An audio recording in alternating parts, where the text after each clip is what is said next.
The turning point in my life arrived on my 12th birthday. In the kitchen, where the morning sun streamed through the window, my mother called me over. That day, I had woken up a bit earlier than usual and had carefully combed my hair. It was the first day of the art club's exhibition. "Lindsay, make sure you come home by 3:30 today. You need to prepare dinner for your brother." Her words pierced my heart like cold ice. I had been up early, double-checking the art supplies I would bring and practicing my presentation in my mind. "But Mom, today is the start of the art clubs." Lindsay, her voice was tinged with its usual coldness. "Jonathan has important football practice. A growing boy needs proper nutrition, doesn't he? You should understand that." Jonathan, lounging on the living room sofa with the latest iPhone 16 in hand, sported a mean smirk. My phone was an old model, handed down from him. Sometimes it was even difficult to receive messages. "Come on, hurry off to school." Inside, I felt something being crushed. It might have been the sound of my dreams and aspirations being squashed under the weight of reality. My daily routine was completely predetermined. I woke up at 6 a.m. to prepare breakfast for the family, and as soon as I returned from school, I immediately started preparing Jonathan's dinner. On cold winter mornings, I would rub my sleepy eyes and stand in the kitchen, preparing breakfast for the family. My hands were roughened and reddened from washing dishes and doing housework. I ironed Jonathan's clothes and sometimes even helped him with his homework. While solving math problems, I would think about my own homework. However, the time I could use for my studies always came late at night. Meanwhile, Jonathan could spend his after-school hours however he liked: football, debate club, programming classes. If he said he wanted to do something, our parents would immediately say, "Sure." They spared no expense for him. New spiked shoes, the latest laptop, private lessons. When I wanted to buy new stationery, my mother dismissed it with, "Don't be extravagant." In the midst of all this, my only sympathizer was my mother's sister, Hillary. Her home became my true sanctuary. On weekends, I would pedal across town on my old bicycle to my aunt's house. As I pedaled, I could feel my heart lightening. When I arrived at the entrance of her old brick house, my aunt was always waiting for me in the garden. "Ah, Lindsay," she would greet me with a warm smile. Her smile overflowed with genuine affection. We would sit at the garden table and have tea. "Lindsay, you have wonderful talents," she would say while looking at my report card. Her voice was filled with pure pride, especially in math and business skills. "These are special talents. You will surely find great opportunities in the future." Her words deeply resonated with me. These were words of recognition and encouragement, which I never heard at home. They planted a small seed of hope within me. However, as I entered high school, the situation worsened. Jonathan was accepted into one of the top business schools in the state. On the day of the announcement, our whole family went to see the school's notice board. The moment we found Jonathan's name, my mother cheered, and my father puffed out his chest proudly. On the spot, my father reserved a full-course meal at an upscale restaurant. My parents also planned an elaborate celebration at our home, inviting all our relatives. Most of the preparations, of course, fell on me: creating the invitations, arranging the food, decorating the venue. I ended up having to shoulder all these responsibilities. In the living room, a large banner reading "Congratulations, Jonathan" hung, and expensive catering food was laid out. From morning till night, I ran around following the caterer's instructions, serving and cleaning up. On the day of the celebration, our house overflowed with the voices of relatives. The pop of champagne corks, congratulatory words, and laughter filled the air. I moved between the kitchen and the living room, constantly serving the stream of dishes that kept coming. "He's our pride," my father repeated several times in a slightly drunken voice. Glass in hand, he passionately addressed the relatives. "Jonathan has been special since he was a child. A bright future awaits him in the business world. He will surely achieve great success." With tears of joy in her eyes, my mother showed off Jonathan's childhood album to the relatives. "Look, this is his picture at age 3. Even then, he was very smart," she boasted proudly. The album detailed Jonathan's growth. Photos of him winning first place at a sports day, his beaming face at a piano recital, happy expressions during family trips. However, my photos hardly appeared in any of the albums. If they did, I was just a small figure in the background. The following year, I was admitted to the State University's business school as the top applicant and also received a full scholarship for my academic excellence. On the day the results were announced, I went to check them alone. It seemed my family had no interest in the fact that I had applied to college. Other applicants were accompanied by their entire families. Feeling lonely and isolated, I headed to the venue. When I saw my name at the top of the list, I felt a warmth well up in my eyes. However, there was no one there to share my joy with. My acceptance letter was carelessly placed on a corner of the kitchen counter, barely noticeable among piles of bills and advertisements. It was several days later when my mother found it. "We saved on tuition," at least was all she said. There were no words of congratulations for my success. The only one who truly rejoiced at my achievement was my Aunt Hillary. When I informed her of my acceptance, she immediately took me out to celebrate. We quietly celebrated my success at the most stylish Italian restaurant in town. "Lindsay, your talents are special," my aunt said as she hugged me. "Business studies are the perfect choice for your logical thinking and creative ideas. You will surely become a great manager."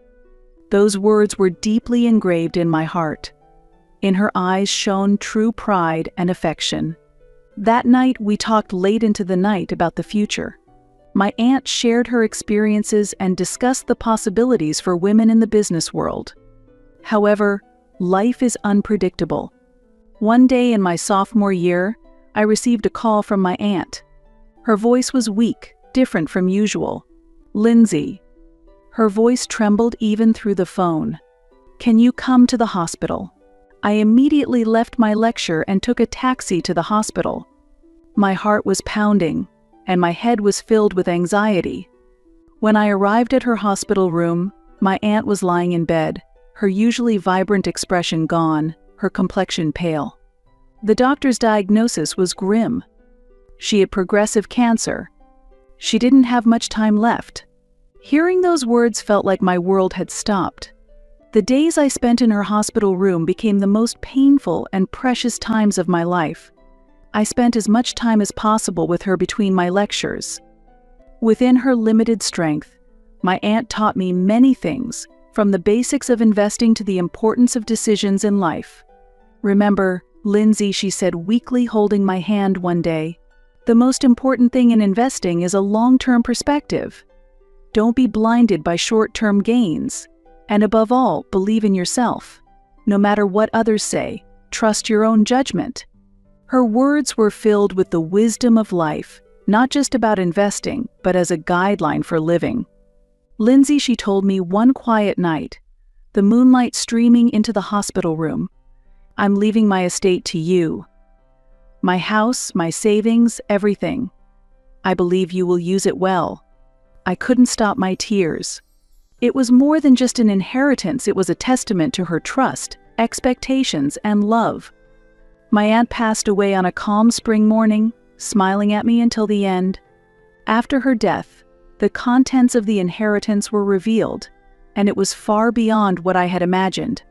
It included a house in a quiet residential area, several real estate properties, and a significant amount of savings. She had built her wealth steadily over a long time, a testament to her prudence and foresight. When my parents learned of the inheritance I received, their attitude towards me changed dramatically. "Lindsay, we should have understood you better," my mother suddenly said one day, her tone unusually sweet. "You graduated top of your class, received a full scholarship for your excellent grades. You're smart and always think of the family first." It was a tone of voice I had never heard before. She had disregarded the day of my university acceptance announcement as trivial, barely even looking at the acceptance letter. I have not received any words of celebration. Perhaps we were wrong all along, my mother admitted. Suddenly, my father began to show interest in me, saying, "You really had great talent all along." Over the weekend, they invited me to dine at a fancy restaurant and even gifted me new clothes. I could only smirk inwardly at their calculative behavior. Their change in attitude was clearly not driven by genuine reflection, but by a clear interest in my inheritance. I cherished the words from my aunt, "Trust your own judgment." While majoring in business administration at university, I also obtained a qualification in real estate management. I invested the inheritance my aunt left me in my future. I stayed late in the library studying and attended real estate seminars on weekends. I dedicated all my time to my personal growth. I also spent time renovating my aunt's house.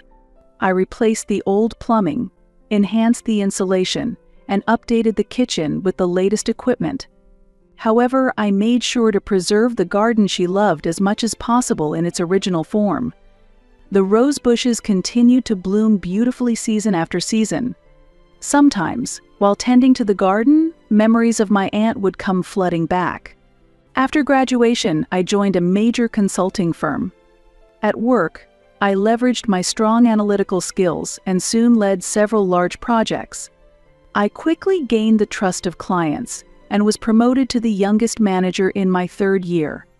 I steadily built a solid track record in financial analysis, a field often deemed unsuitable for women. I also started investing in real estate, beginning with a small rental apartment and gradually expanding my portfolio. I faithfully adhered to the investment principles I learned from my aunt and steadily increased my assets. I was meticulous in selecting properties, efficient in renovations, and thorough in tenant management. My aunt's teachings were alive in every decision I made. By the age of 30, I had achieved complete financial independence. I had a stable income from both my job and investments, and gradually, my parents' interference lessened. Then one day, my brother Jonathan unexpectedly visited. I was reviewing work documents in the living room I had renovated when the doorbell rang on a fall afternoon. Peering through the peephole, I saw Jonathan dressed in an unfamiliar high-end suit, accompanied by a strikingly beautiful woman. As I opened the door, Jonathan wore an unusually humble expression, and a thin layer of sweat was visible on his forehead. "Hey, Lindsay," he said, his voice lacking its former arrogance and instead mixed with a somewhat contrived sweetness. "I need to talk to you." I invited them into the living room. The woman was dressed in a high-end brand dress and perfectly applied makeup, yet her eyes harbored a calculating look. As soon as she entered, her gaze assessed the expensive furniture and decorations.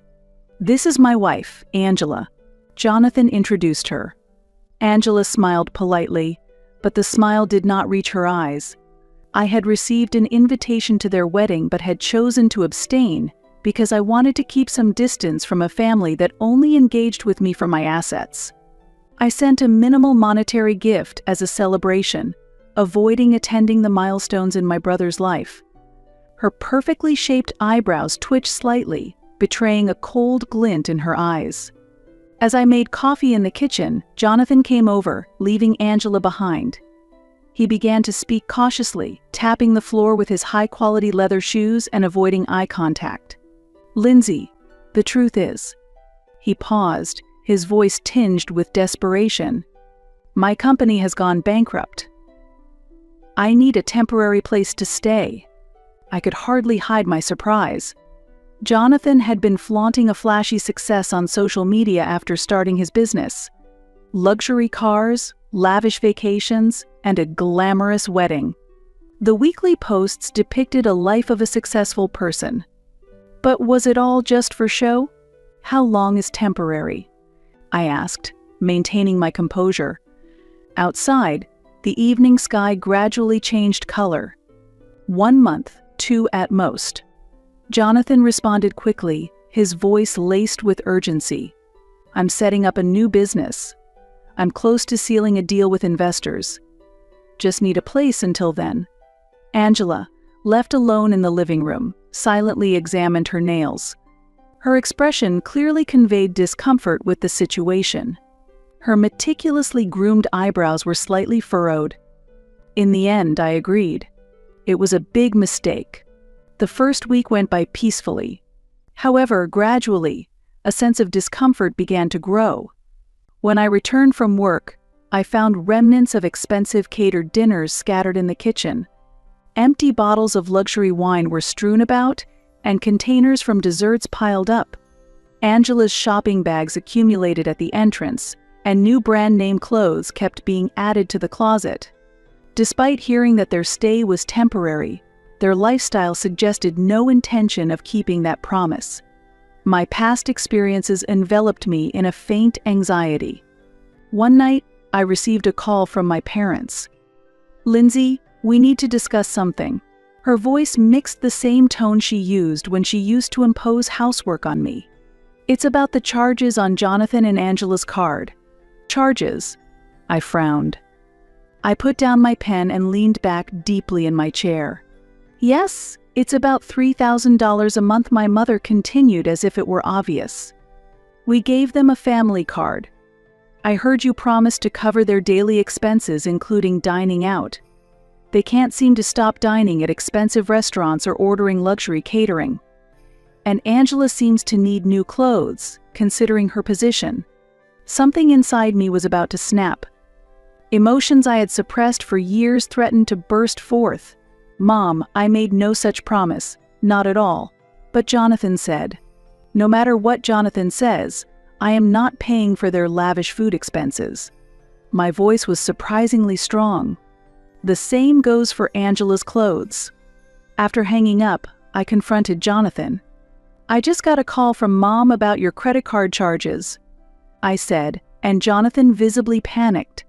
"Oh, that," he stuttered. Pressing him with the same firm tone I had used with my mother, he began to reveal the truth, perhaps because he had never been approached like this by me before, or perhaps because he felt guilty. He had lied to our parents, claiming I had agreed to cover all their living expenses. "Lindsay, things are really tough right now." Jonathan started making excuses. He loosened his designer tie, his demeanor frantic. "I haven't been able to tell Angela about the bankruptcy." "What?" I exclaimed, my voice raising in anger and surprise, feeling the atmosphere in the room freeze. "You haven't told your wife the truth." Jonathan turned his face away, his expensive suit collar beginning to dampen with sweat. "She's accustomed to a certain standard of living. If she knew the truth, she..." At that moment, I understood. Jonathan had lied to his wife, deceived our parents, and was trying to use me. To maintain appearances and hide his bankruptcy, he had been presenting my house as his own to his wife. Angela was not aware that this house was mine. She thought it was okay to charge extravagant dining expenses to my parents and treated my home as if it were their own. Even my home office was overflowing with her cosmetics and clothes. If this continued, it wasn't just my home at risk, but my salary and assets as well.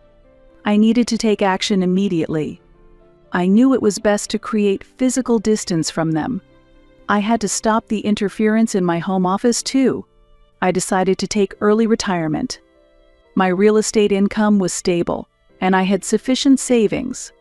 When I began planning a trip around the world, perhaps worried about living expenses, Angela haughtily said, "We need to talk." Her eyes gleamed coldly beneath her perfect makeup. "You're retiring? Just because you live here for free doesn't mean you can slack off now." "Free? Slack off. You seem to cover everything but rent yourself. If you lose your job, you'll probably end up relying on Jonathan for living expenses. Maybe you should start paying rent from now on, $2,000 a month. I think that's a reasonable request from the owner of this house." I couldn't help but laugh. "Angela, you're mistaken. I own this house. Jonathan has been lying to you." It seemed Jonathan still hadn't told her the truth. Right then, Angela called Jonathan on her phone. Her voice demanding the truth echoed loudly through the quiet house. "I can't tolerate you living this luxurious life. Angela stood at the front door, trembling with anger as she confronted me. Her hands, clutching a high-end brand bag, were visibly shaking. "This house is mine. I have rights to it. From the moment I married Jonathan, this became my right." However, I had gained the strength to not succumb to anyone's demands anymore. Angela's aggressive words no longer instilled fear in me. The days spent with my aunt and the career I had built for myself gave me solid confidence. "Leave," I told her quietly but firmly, "and do not come back. This is my house, a precious place entrusted to me by my aunt." Seemingly at a loss for words, Angela stormed out of the house. The sound of her high heels striking the flooring resonated behind her. No longer would I let anyone control my life. I choose my own path. My resolve was unshakable. I have no intention of relinquishing this house to anyone. A few weeks later, I heard that Angela had filed for divorce. Jonathan did not return to my house, nor did he move back in with Angela, so I sent all his belongings to my parents' house. But it wasn't over yet. My parents and Jonathan began demanding that I give up the house to them. "As a sister, you should help your brother," my mother said. "We're family," my father added. "You've ruined my life," Jonathan accused. I ignored all their communications and proceeded with the round-the-world trip I had planned. Upon returning, I started a small-scale real estate consulting firm, focusing particularly on programs that support women's financial independence. I want to pass on to the next generation what my aunt did for me by supporting women in circumstances similar to mine. Becoming a business owner helped me see through Jonathan's lies. Despite claiming he was preparing for a new business, it was impossible for Jonathan, with his damaged credit, to start a venture. He must have known he had no future, but didn't want to let go of his beautiful wife and tried to prolong the inevitable. He relied on me for a place to live and borrowed family credit cards from our parents. Lacking business acumen, I was deceived by Jonathan's careless lies. Through my real estate consulting firm, I reconnected with a local friend who updated me on my family's current situation. According to my friend, Jonathan was working at a small company in a rural area. My friend saw him walking away, dressed in a cheap suit, looking worn out, a far cry from the man who once wore expensive suits. After being kicked out of my house, Jonathan and Angela's lives spiraled downwards rapidly. They moved to a luxury hotel, but soon their credit card limits were reached, and they couldn't make payments. The fact that the house was in my name and their credit cards were maxed out was enough to fuel Angela's suspicions. As soon as she learned of Jonathan's bankruptcy, she disappeared with expensive jewelry and clothes she had accumulated. It later turned out she had already been scouting for another wealthy man. During the divorce, Angela demanded compensation, but Jonathan no longer had the means to pay. Furious, she took to social media to expose details of Jonathan's mismanagement. It seems to have made the news and become a topic of discussion. The repercussions gradually spread, leading to lawsuits from investors. Jonathan's name was completely discredited in the industry due to accusations of fraudulent management. On the other hand, Angela was unable to achieve the kind of high-class marriage she had hoped for. As she aged, her once radiant skin, ravaged by a life of luxury, had lost its youthful glow. Above all, a woman who exposed her husband's misconduct on social media in hopes of compensation was shunned by wealthy men. Angela had to pawn her high-end luxury items to maintain her lavish lifestyle, but eventually she was forced to live alone in a cheap apartment. Jonathan's downfall also affected our parents. They had invested their retirement funds in his business ventures. Caught up in bankruptcy and lawsuits, my parents lost their retirement savings and were forced to move to a small apartment in the suburbs. I hear they've become reclusive, avoiding the curious eyes of their neighbors. Angela now hops from job to job as a receptionist at beauty clinics. Her once haughty demeanor has vanished, and she often finds herself apologizing to clients and apologizing to her bosses daily. On social media, the friends who once praised Jonathan are now making light of his downfall. Comments on Angela's posts are filled with sarcasm. The photos from their lavish wedding have become a subject of mockery. My company continues to grow steadily, and we sometimes receive media coverage from newspapers and business magazines. Jonathan might have seen those articles. Hearing about my family from friends feels like a story from a distant past now. I was once caught up in my family, but having overcome various trials, I feel a sense of complete independence. Beautiful flowers still bloom in the garden of my house. This place, inherited from my aunt, is my pride and a symbol of my strength. It is a precious place I have protected from my brother and his wife, and from my family. Sometimes I feel lonely, but I accept it as the price of freedom. True family is not necessarily about blood relations. Perhaps it is the bonds with those who understand and support each other that truly define family. Your value is not determined by others. This was my aunt's words that continue to live on in my heart.